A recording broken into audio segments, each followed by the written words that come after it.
August Derleth. August. So, hey, here we are at the 16th, 17th, 18th, 19th, 20th, etc. of August. The second half of August. Here we are. We've got some Donald Wandrei. We've got some August Derleth.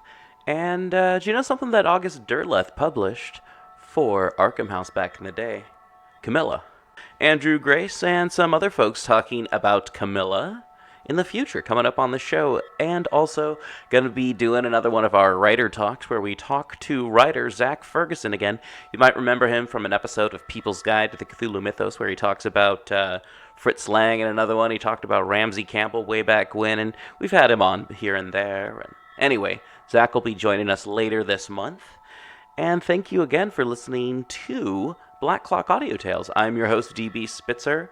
This is a daily podcast where you get to listen to a chapter of a short story or a chapter of a horror story or gothic story or anything like that. Folklore, one day at a time. Hear a couple of stories, 20 minutes at least, something to keep you going on your commute, your flight, your travels, your daily bits and whatnot that you do to keep sane and, well, I don't know, doing dishes, or I don't know, maybe it's something you like to do when you're barbecuing like me. I like to listen to various podcasts like Ken and Robin talk about stuff in Harmontown when I'm barbecuing out in the backyard. Fun stuff. Anyway, so if you want to keep this podcast going and People's Guide to the Cthulhu Mythos and us exploring weird fiction and all that kind of fun stuff, be sure to check out pgttcm.podbean.com and become a patron. Not Patreon. We don't go with Patreon. Or you can go to paypal.me/pgttcm and donate whatever you think is going to help us keep going. If you want to do it on a regular basis, that's great. If you want to just do a one-time thing, that's cool too. And if you don't want to send us money, you just want something cool in return, go to threadless.com, look for pgttcm/ dot, I don't know which one it is, but just look for pgttcm on threadless.com and get a shirt, get a tote bag, whatever. It helps support the show and keeps us going. We've got some cool designs up right now for logos for the show. We've got Cthulhu designs, we've got various weird fiction authors and horror authors t-shirt designs, and got a new Ratfink inspired Sathagwa t-shirt up there right now. And all right, thank you so much. And remember to rate, review, subscribe wherever you rate, review, and subscribe. Recording by Ryan Mashing. Raiders of the Universes by Donald Wandrei. Childlike, the great astronomer Fobar stands before the metallic invaders of the ravished solar system. It was in the 34th century that the Dark Star began its famous conquest, unparalleled in stellar annals. Fobar, the astronomer, discovered it. He was sweeping the heavens with one of the newly invented, multi-powered Susendorf comet hunters when something caught his eye.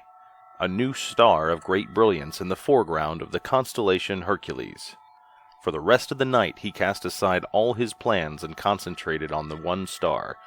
He witnessed an unprecedented event. Mercia's nullifier had just been invented, a curious and intricate device based on four-dimensional geometry that made it possible to see occurrences in the universe which had hitherto required the hundreds of years needed for light to cross the intervening space before they were visible on Earth.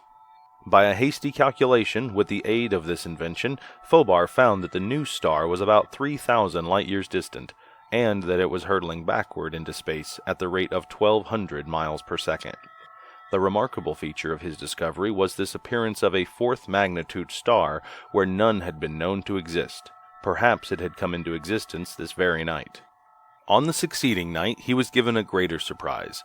In line with the first star, but several hundred light-years nearer, was a second new star of even more brightness, and it too was hurtling backward into space at approximately 1,200 miles per second. Fobar was astonished. 2 new stars discovered within 24 hours in the same part of the heavens, both of the fourth magnitude? But his surprise was as nothing when on the succeeding night, even while he watched, a third new star appeared in line with these, but much closer. At midnight, he first noticed a pinpoint of faint light. By 1 o'clock, the star was of 8th magnitude. At 2, it was a brilliant sun of the 2nd magnitude, blazing away from Earth like the others at a rate of 1,200 miles per second. And on the next evening, and the next, and the next, other new stars appeared until there were 7 in all. Every one on a line in the same constellation Hercules, every one with the same radiance and the same proper motion, though of varying size. Fulbar had broadcast his discovery to incredulous astronomers, but as star after star appeared nightly, all the telescopes on Earth were turned toward one of the most spectacular cataclysms that history recorded. Far out in the depths of space, with unheard of regularity and unheard of precision, new worlds were flaming up overnight in a line that began at Hercules and extended toward the solar system. Fulbar's announcement was immediately flashed to Venus, Mars, Jupiter, and Saturn, the other members of the Five-World Federation. Saturn reported no evidence of the phenomena because of the interfering rings and lack of Mercia's nullifier. But Jupiter, with a similar device, witnessed the phenomena and announced furthermore that many stars in the neighborhood of the novae had begun to deviate in singular and abrupt fashion from their normal positions. There was not as yet much popular interest in the phenomena. Without Mercia's nullifier, the stars were not visible to ordinary eyes, since the light rays would take years to reach the Earth. But every astronomer who had access to Mercia's nullifier hastened to focus his telescope on the region where extraordinary events were taking place out in the unfathomable gulf of night. Some terrific force was at work, creating worlds and disturbing the positions of stars within a radius already known to extend billions and trillions of miles from the path of the 7 new stars. But of the nature of that force, astronomers could only guess. Fulbar took up his duties early on the 8th night. The last star had appeared about 500 light-years distant. If an 8th new star was found, it should be not more than a few light-years away, but nothing happened. All night Fulbar kept his telescope pointed at the probable spot, but search as he might, the heavens showed nothing new. In the morning he sought eagerly for news of any discovery made by fellow watchers, but they too had found nothing unusual. Could it be that the mystery would now fade away, a new riddle of the skies? The next evening he took up his position once more, training his telescope on the 7 bright stars, and then on the region where an 8th, if there were one, should appear. For hours he searched the abyss in vain. He could find none. Apparently the phenomena were ended. At midnight he took a last glance before entering on some tedious calculations. It was there. In the center of the telescope a faint, hazy object steadily grew in brightness. All his problems were forgotten as Fulbar watched the 8th star increase hourly. Closer than any other, closer even than Alpha Centauri, the new sun appeared, scarcely 3 light-years away, across the void surrounding the solar system. And all the while he watched, he witnessed a thing no man had ever before seen, the birth of a world. By 1 o'clock, the new star was of 5th magnitude. By 2, it was of the 1st. As the faint flush of dawn began to come toward the close of that frosty, moonless November night, the new star was a great white-hot object more brilliant than any other star in the heavens. Fulbar knew that when its light finally reached Earth so that ordinary eyes could see, it would be the most beautiful object in the night sky. What was the reason for these unparalleled births of worlds and the terrifying mathematical precision that characterized them? Whatever the cosmic force behind, it was progressing toward the solar system. Perhaps it would even disturb the balance of the planets. The possible chance of such an event had already called the attention of some astronomers, but the whole phenomenon was too inexplicable to permit more than speculation. The next evening was cloudy. Jupiter reported nothing new except that Neptune had deviated from its course and tended to pursue an erratic and puzzling new orbit. Fulbar pondered long over this last news item and turned his attention to the outermost planet on the succeeding night. To his surprise, he had great difficulty in locating it. The ephemeris was of absolutely no use. When he did locate Neptune after a brief search, he discovered it more than 80 million miles from its scheduled place. This was at 1:40. At 2:10, he was thunderstruck by a special announcement sent from the Central Bureau to every observatory and astronomer of note throughout the world, proclaiming the discovery of an ultra-Plutonian planet.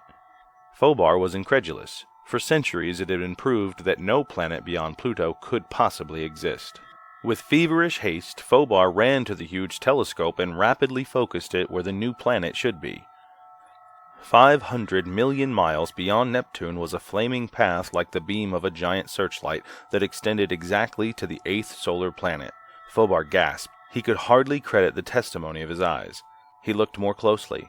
The great stream of flame still crossed his line of vision, but this time he saw something else. At the precise farther end of the flame path, a round disk, dark. Beyond a doubt, a new planet of vast size now formed an addition to the solar group, but that planet was almost impervious to the illuminating rays of the sun and was barely discernible. Neptune itself shone brighter than it ever had, and was falling away from the sun at a rate of 1,200 miles per second. All night Phobar watched the double mystery. By 3 o'clock he was convinced, as far as lightning calculations showed, that the invader was hurtling toward the sun at a speed of more than 10 million miles an hour. At 3:15 he thought that vanishing Neptune seemed brighter even than the band of fire running to the invader. At 4 his belief was certainty. With amazement and awe, Phobar sat through the long cold night watching a spectacular and terrible catastrophe in the sky.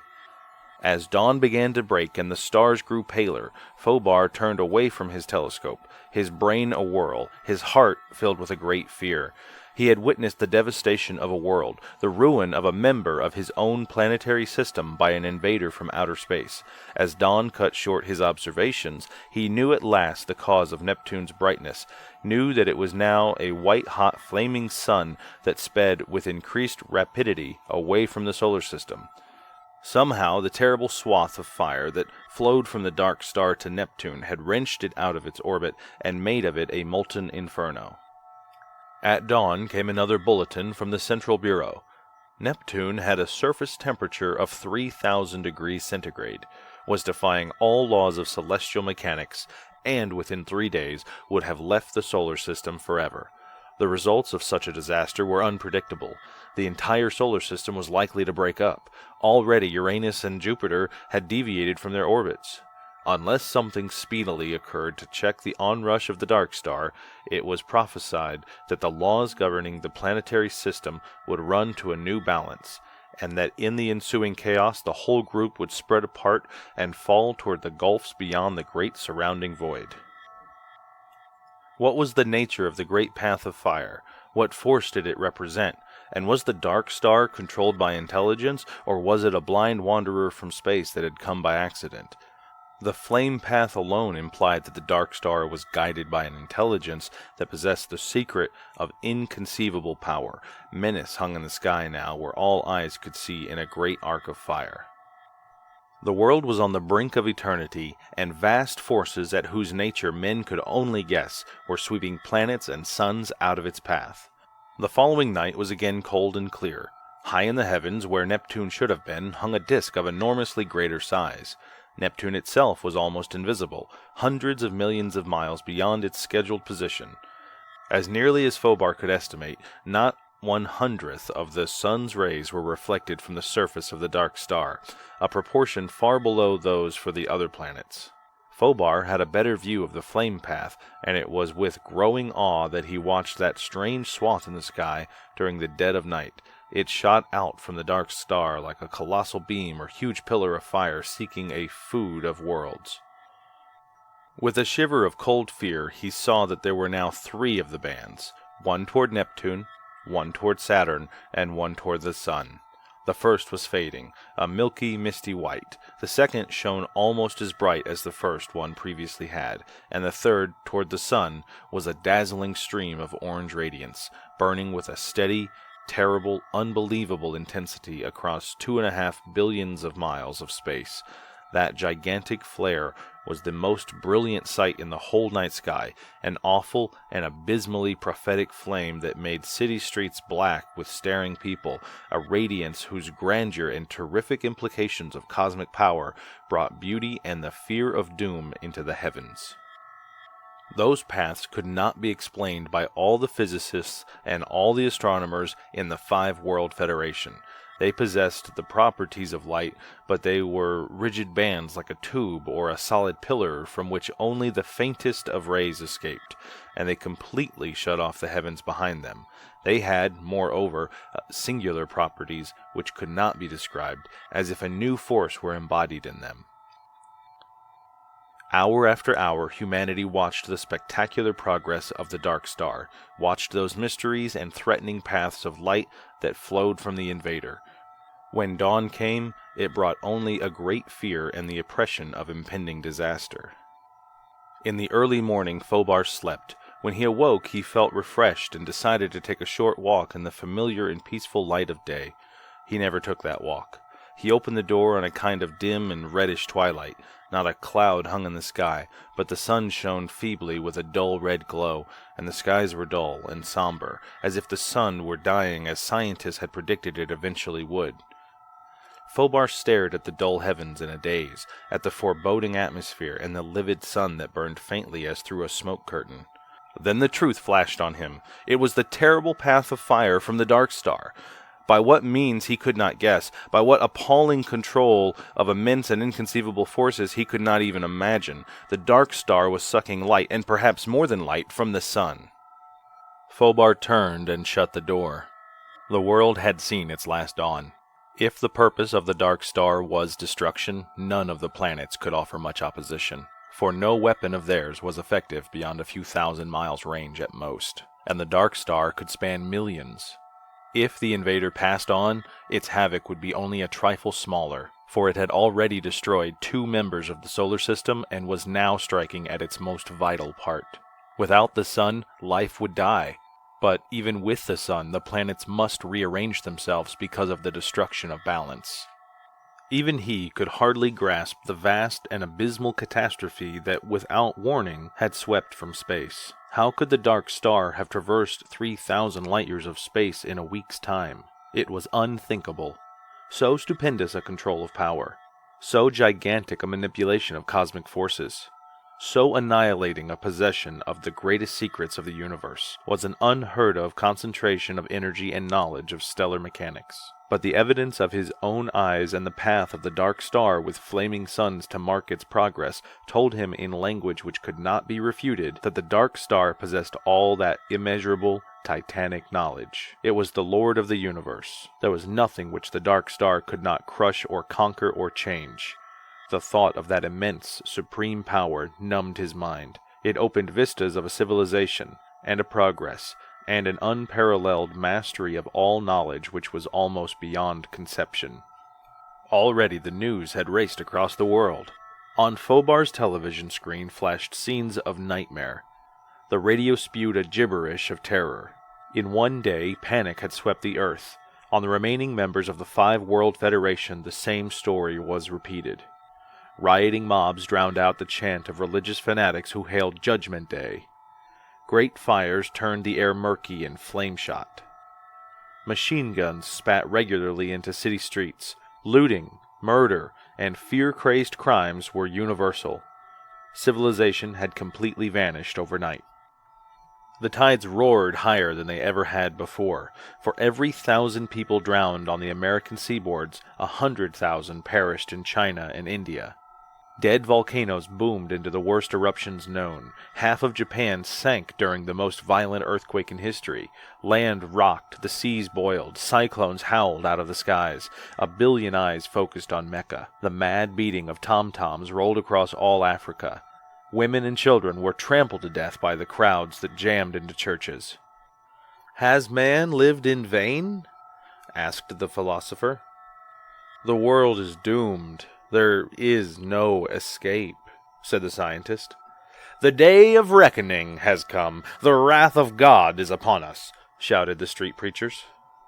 In a daze, Fobar switched off the bedlam, and walking like a man asleep, strode out. He did not care where, if only to get away. The ground and the sky were like a dying fire. The sun seemed a half-dead cinder. Only the great swath of radiance between the sun and the Dark Star had any brilliance. Sinister, menacing, now larger even than the sun, the invader from beyond hung in the heavens. As Fobar watched it, the air around him prickled strangely. A sixth sense gave warning. He turned to race back into his house. His legs failed. A fantastic orange light bathed him. Countless needles of pain shot through his whole body. The world darkened. Earth had somehow been blotted out. There was a brief blackness, the nausea of space and of a great fall that compressed eternity into a moment. Then a swimming confusion, and outlines which gradually came to rest. Fobar was too utterly amazed to cry out or run. He stood inside the most titanic edifice he could have imagined, a single gigantic structure vaster than all New York City. Far overhead swept a black roof fading into the horizon. Beneath his feet was the same metal substance. In the midst of this giant work soared the base of a tower that pierced the roof thousands of feet above.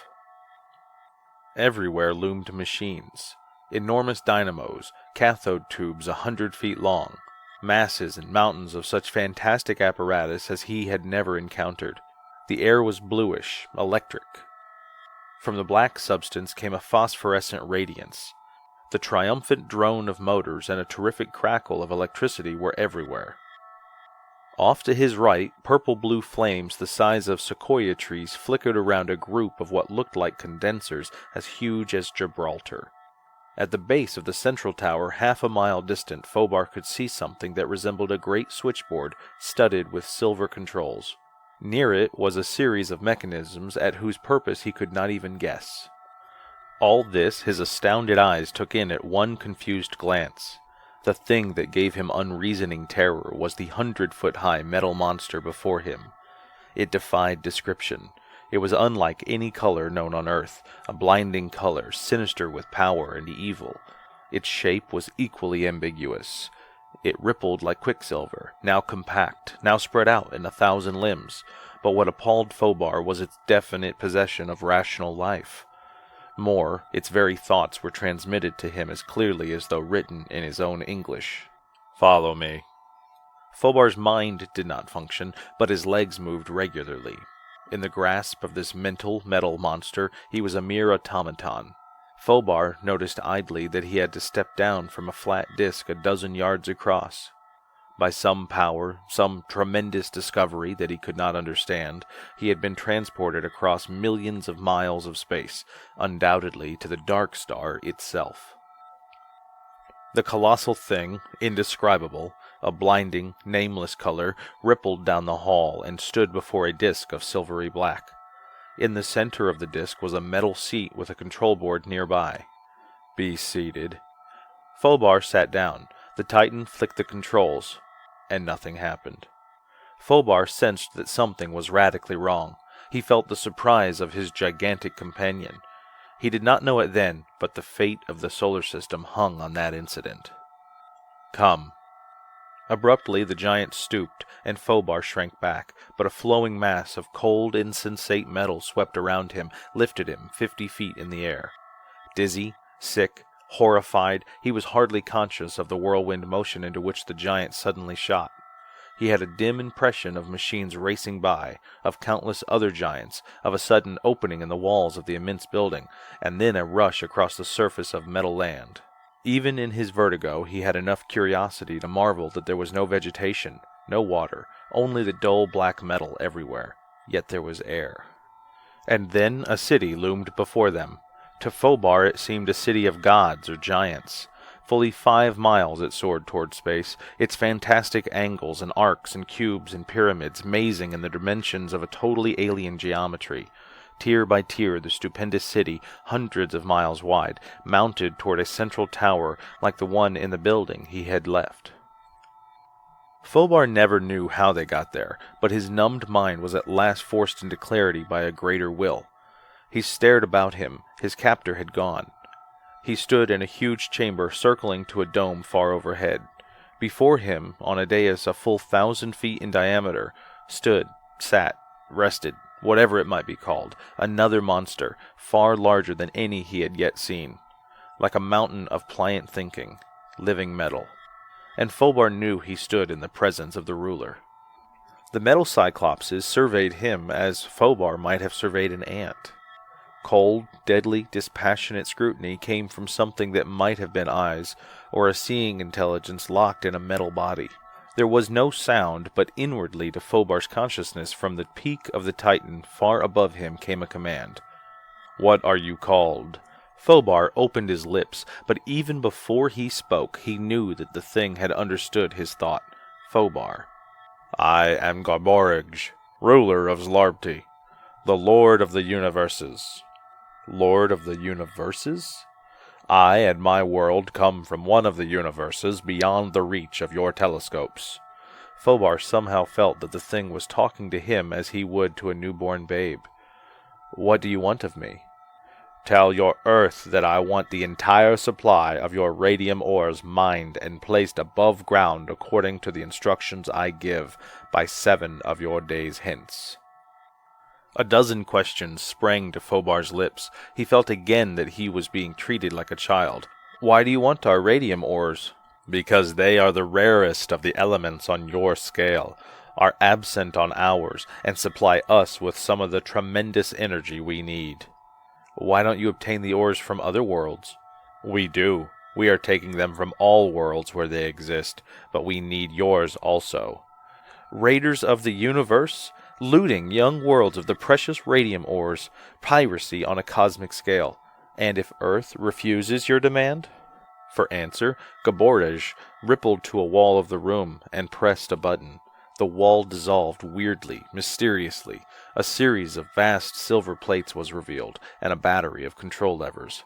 "This will happen to all of your Earth unless the ores are given to us."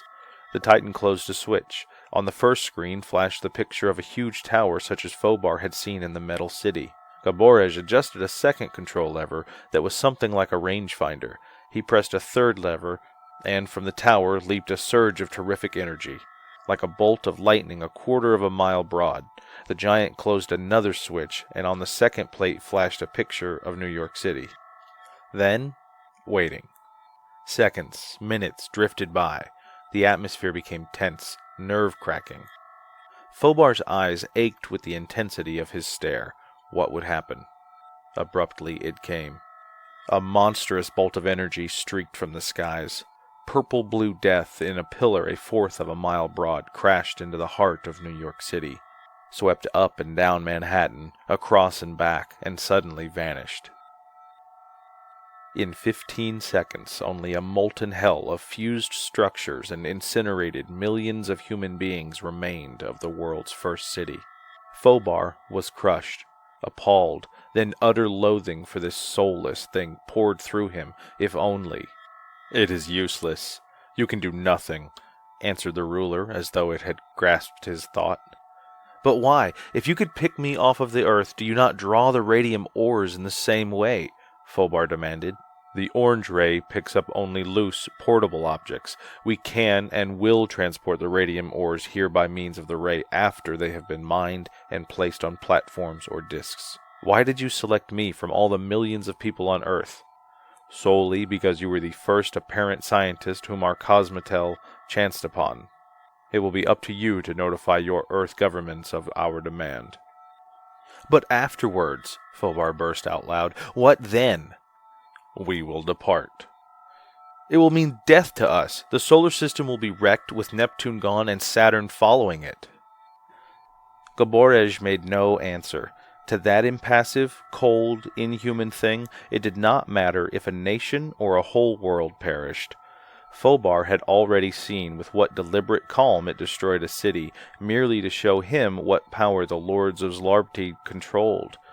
Besides, what guarantee was there that the invaders would not loot the earth of everything they wanted and then annihilate all life upon it before they departed?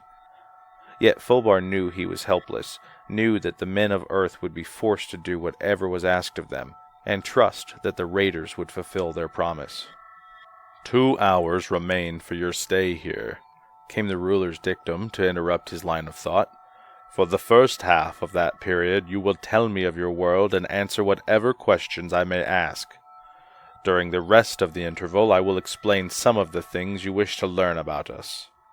Again Fobar felt Gaborish's disdain, knew that the metal giant regarded him as a kind of childish plaything for an hour or two's amusement, but he had no choice, and so he told Gaborish of the life on Earth, how it arose and along what lines it had developed. He narrated in brief the extent of man's knowledge, his scientific achievements, his mastery of weapons and forces and machines, his social organization. When he had finished, he felt as a Stone Age man might feel in the presence of a brilliant scientist of the 34th century. If any sign of interest had shown on the peak of the metallic lord, Fobar failed to see it, but he sensed an intolerant sneer of ridicule in Gaborish, as though the ruler considered these statements to be only the most elementary of facts.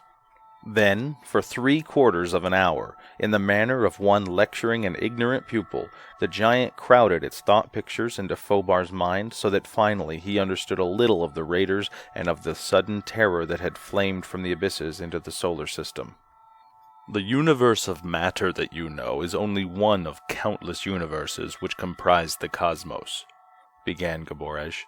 In your universe, you have a scale of 92 elements. You have your color spectrum, your rays and waves of many kinds. You are subject to definite laws controlling matter and energy as you know them. But we are of a different universe, on a different scale from yours, 1,000,000,000,000 light-years away in space, eons distant in time.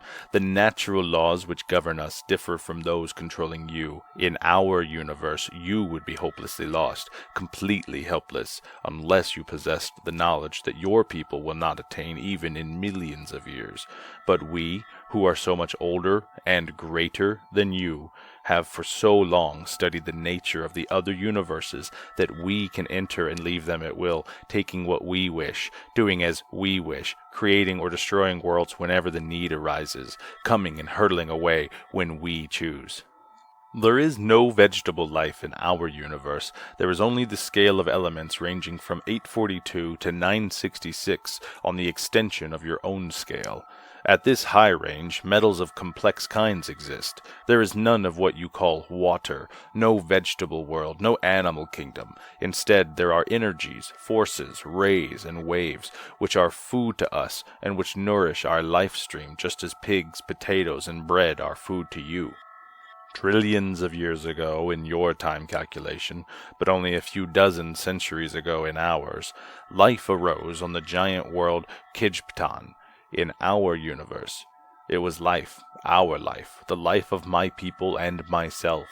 Intelligence, animating bodies of pliant metal, existing almost endlessly on an almost inexhaustible source of energy. But all matter wears down. On Kijptan, there was a variety of useful metals, others that were valueless. There was comparatively little of the first, much of the second. Kijptan itself was a world as large as your entire solar system, with a diameter roughly of 4 billion miles. Our ancestors knew that Kijptan was dying, that the store of our most precious element, Slethorin, was dwindling. But already our ancestors had mastered the forces of our universe, had made inventions that are beyond your understanding, had explored the limits of our universe in space cars that were propelled by the free energies in space and by the attracting, repelling influences of stars. The metal inhabitants of Kijptan employed every invention they knew to accomplish an engineering miracle that makes your bridges and mines seem but the puny efforts of a gnat. They blasted all the remaining ores of Slethra from the surface and the interior of Kijptan and refined them. Then they created a gigantic vacuum, a dead field in space 100 million miles away from their world. The dead field was controlled from Kijptan by atomic projectors, energy absorbers, gravitation nullifiers, and cosmotels, range regulators, and a host of other inventions. As fast as it was mined and extracted, the Slethra metal was vaporized, shot into the dead field by interstellar rays, and solidified there along an invisible framework which we projected. In a decade of our time, we had pillaged Kijptan of every particle of Slethra. And then in our skies hung an artificial world, a manufactured sphere, a giant new planet, the world you yourself are now on, Zlabarti. We did not create a solid globe. We left chambers, tunnels, passageways, storerooms throughout it, or piercing it from surface to surface. Thus, even as Labarty was being created, we provided for everything that we needed or could need: experimental laboratories, subsurface vaults, chambers for the innumerable huge ray dynamos, energy storage batteries, and other apparatus which we required. And when all was ready, we transferred by space car and by atomic individualization all our necessities from Krypton to the artificial world, Zlabarty. And when everything was prepared, we destroyed the dead field by duplicate control from Zblarty, turned our repulsion power on full against the now useless and dying giant world of Krypton, and swung upon our path. But our whole universe is incredibly old. It was mature before ever your young suns flamed out of the gaseous nebulae. It was decaying when your molten planets were flung from the central sun. It was dying before the boiling seas had given birth to land upon your sphere. And while we had enough of our own particular electrical food to last us for 1,000,000 of your years, and enough power to guide Zlabarty to other universes, we had exhausted all the remaining energy of our entire universe. And when we finally left it to dwindle behind us in the black abysses of space, we left it a dead city. Hey everyone, thanks again for listening to Black Clock Audio Tales. And remember to rate, review, and subscribe to the show wherever you rate, review, and subscribe. Help support the show so that we don't have to have advertisements from other people, or even us even, by going to pgttcm.threadless.com and picking up a t-shirt or two, or you can always go to paypal.me/pgttcm and donating a couple of dollars, or going to pgttcm.podbean.com and joining our patron program. And alright, thank you so much, and back to the story. Devoid of life, vitiated of activity, and utterly lacking in cosmic forces, a universe finally run down. The universes, as you may know, are set off from each other by totally black and empty abysms, expanses so vast that light rays have not yet crossed many of them. How did we accomplish the feat of traversing such a gulf? By the simplest of means: acceleration. Why? Because to remain in our universe meant inevitable death. We gambled on the greatest adventure in all the cosmos. To begin with, we circled our universe to the remotest point opposite where we wanted to leave it. We then turned our attraction powers on partway so that the millions of stars before us drew us ahead. Then we gradually stepped up the power to its full strength, thus ever increasing our speed.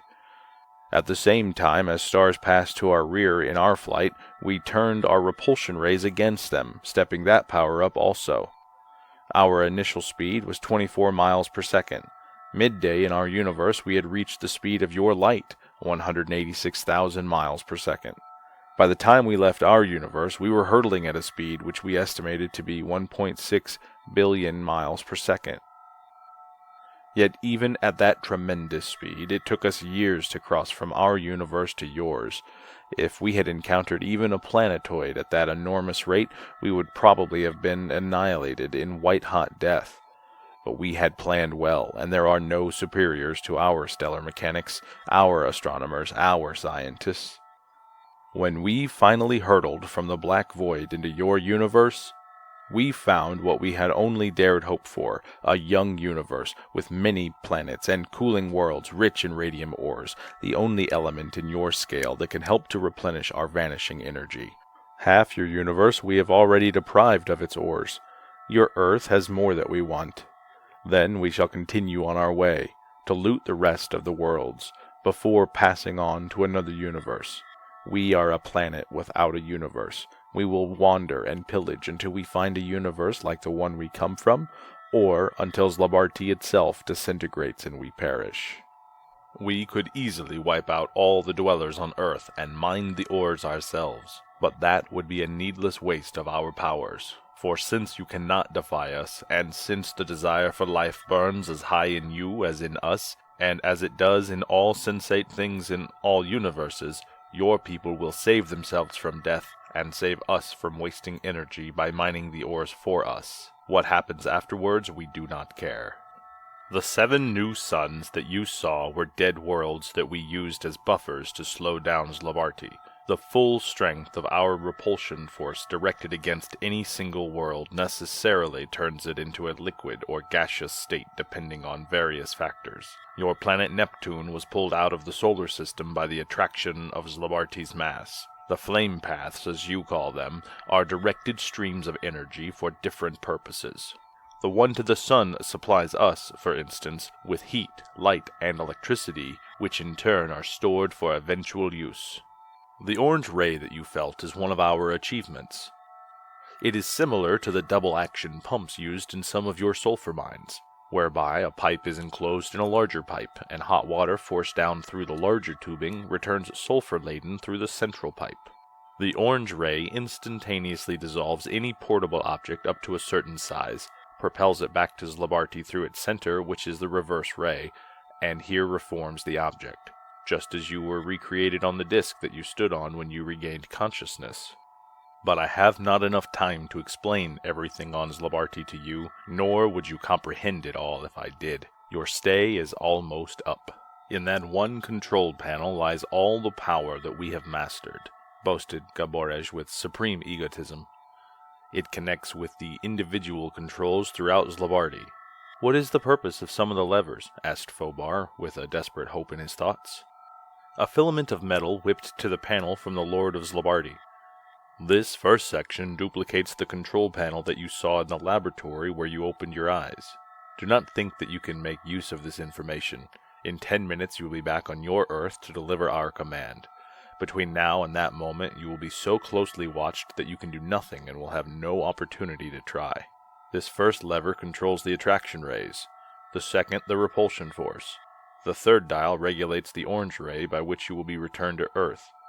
The fourth switch directs the electrical bolt that destroyed New York City. Next, it is a device that we have never had occasion to use. It releases the Krangor wave throughout Zlabarti. Its effect is to make each atom of Zlabarti, the Slethra metal, and everything on it become compact. To do away with the empty spaces that exist in every atom. Theoretically, it would reduce Zlabarti to a fraction of its present size, diminish its mass while its weight and gravity remained as before. The next lever controls matter to be transported between here and the first laboratory, somewhat like the orange ray. It disintegrates the object and reassembles it here. So that's what Fobar's captor had been trying to do with him back there in the laboratory. Why was I not brought here by that means? Burst out Fobar. Because you belong to a different universe, answered Gaborej. Without experimentation, we cannot tell what natural laws of ours you would not be subject to, but this is one of them. A gesture of irritation seemed to come from him. Some laws hold good in all the universes we have thus far investigated. The orange ray, for instance, picked you up as it would have plucked one of us from the surface of Kibstan. But on Zlabarti, which is composed entirely of Slethra, your atomic nature and physical constitution are so different from ours that they were unaffected by the energy that ordinarily transports objects here. Thus the Metal Nightmare went rapidly over the control panel. At length, Fobar's captor, or another thing like him, re-entered when Gaborej flicked a strange-looking protuberance on the panel. You will now be returned to your world, came the thought of Gaborej. We shall watch you through our cosmotel to see that you deliver our instructions. Unless the nations of Earth obey us, they will be obliterated at the end of 7 days. A wild impulse to smash that impassive, metallic monster passed from Fobar as quickly as it came. He was helpless. Sick and despairing, he felt the cold, baffling-colored metal close around him again. Once more he was borne aloft for the journey to the laboratory, from there to be propelled back to Earth. 7 days of grace, but Fobar knew that less than 10 minutes remained to him. Only here could he possibly accomplish anything. Once off the surface of Zlabarti, there was not the remotest chance that all the nations of Earth could reach the invaders, or even attempt to defy them. Yet what could he alone do in a week, to say nothing of 10 minutes? He sensed the amused, supercilious contempt of his captor. That was really the greatest obstacle, this ability of theirs to read thought pictures, and already he had given them enough word pictures of English so that they could understand. In the back of Fobar's mind, the ghost of a desperate thought suddenly came. What was it he had learned years ago in college? Homer, the Odyssey, Plutarch, From rusty, disused corners of memory crept forth the half-forgotten words. He bent all his efforts to the task, not daring to think ahead or plan ahead or visualize anything but the Greek words. He felt the bewilderment of his captor. To throw it off the track, Fobar suddenly let an ancient English nursery rhyme slip into his thoughts. The disgust that emanated from his captor was laughable. Fobar could have shouted aloud, but the Greek words... Already the pair had left the mountain-high Titan city far behind. They rippled across the smooth, black surface of Zlabardi, and bore like rifle bullets down on the swiftly looming laboratory. In a few minutes it would be too late forever. Now the lost Greek words burst into Fobar's mind, and hoping against hope, he thought in Greek word pictures which his captor could not understand. He weighed chances, long shots. Into his brain flashed an idea, but they were upon the laboratory. A stupendous door dissolved weirdly into shimmering haze. They sped through. Fobar's hand clutched a bulge in his pocket. Would it work? How could it? They were beyond the door now and racing across the great expanse of the floor, past the central tower, past the control panel which he had first seen.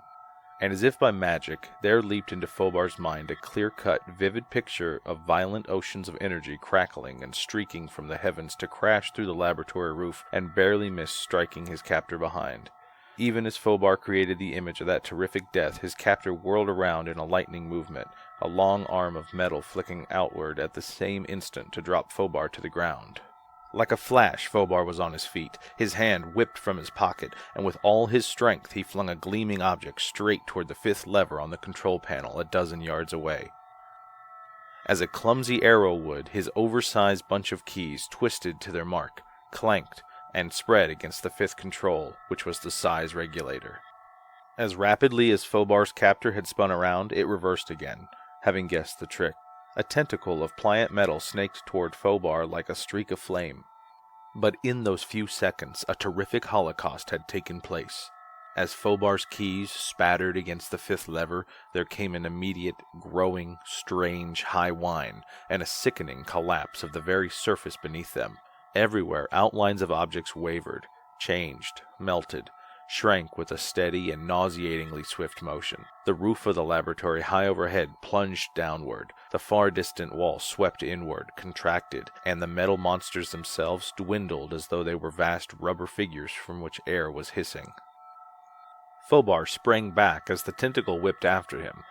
Only that jump and the sudden, dwarfing dimensions of the giant saved him. And even in that instant of wild action, Fobar shouted aloud, for this whole world was collapsing, together with everything on it, except he himself, who came of a different universe and remained unaffected.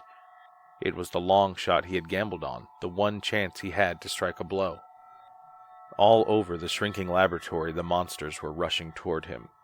His dwindling captor flung another tentacle toward the control panel to replace the size-regulating lever. But Fobar had anticipated that possibility and had already leaped to the switchboard, sweeping a heavy bar from its place and crashing it down on the lever so that it could not be replaced without being repaired. Almost in the same move he had bounded away again, the former 100-foot giant now scarcely more than his own height. But throughout the laboratory the other metal things had halted in their tasks and were racing onward. Fobar always remembered that battle in the laboratory as a scene from some horrible nightmare. The catastrophe came so rapidly that he could hardly follow the whirlwind events. The half-dozen great leaps he made from the lashing tentacles of his pursuers sufficed to give him a few seconds' respite, and then the weird, howling sound of the tortured world swelled to a piercing wail. His lungs were laboring from the violence of his exertions. Again and again he barely escaped from the curling whips of metal tentacles, and now the monster was hardly a foot high. The high condensers and tubes and colossal machinery were like those of a pygmy laboratory, and overhead the roof plunged ever downward. But Fobar was cornered at last. He stood in the center of a circle of the foot-high things. His captor suddenly shot forth a dozen rope-like arms toward him as the others closed in. He had not even a weapon, for he had dropped the bar in his first mad bound away from the control panel. He saw himself trapped in his own trick, for in minutes at the most the laboratory would be crushing him with fearful force. Blindly, Fobar reverted to a primitive defense in this moment of infinite danger and kicked with all his strength at the squat monster before him. The thing tried to whirl aside, but Fobar's shoe squashed thickly through, and in a disorder of quivering pieces the metal creature fell and subsided. Knowing at last that the invaders were vulnerable and how they could be killed, Fobar went leaping and stamping on those nearest him. Underfoot they disintegrated into little pulpy lumps of inert metal. The laboratory roof was only a foot over his head. He whirled around, squashed a dozen tiny creeping things, leaped to a disc that was now not more than a few inches broad. Stooping low, balancing himself precariously, he somehow managed to close the tiny switch. A haze of orange light enveloped him. There came a great vertigo and dizziness and pain. He felt himself falling through bottomless spaces.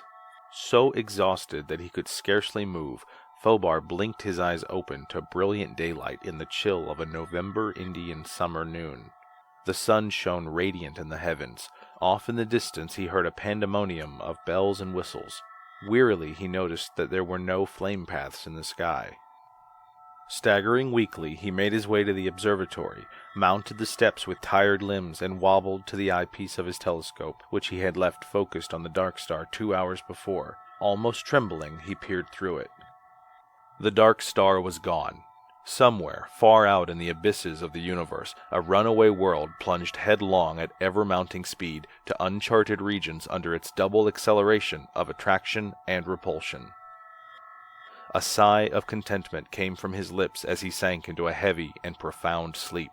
Later, he would learn of the readjustments in the solar system, and of the colder climate that came to Earth, and of the vast changes permanently made by the invading planet, and of a blazing new star discovered in Orion that may signify the birth of a sun or the death of a metallic dark world. But these were events to be, and he demanded his immediate reward of a day's dreamless slumber. End of Raiders of the Universes by Donald Wandrei. Recording by Ryan Mashing.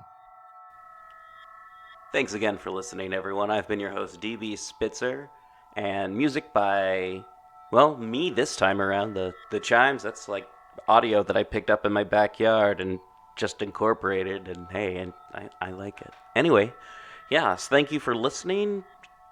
Join us tomorrow when we have more of this. So it's either another story or a chapter of Camilla or a couple chapters of Camilla, or it's someone talking about Camilla. Maybe it's writer Zach Ferguson. Who knows? All right, this is August Derleth August, and thank you so much. This is People's Guide to the Cthulhu Mythos. Black Clock Audio Tales. People's Guide to the Cthulhu Mythos is our Cthulhu themed show that happens the last Tuesday of the month. And alright, thank you so much, and thank you for listening. Tell your friends about it, and help us grow as a show. Alright, thank you so much. Have a good day.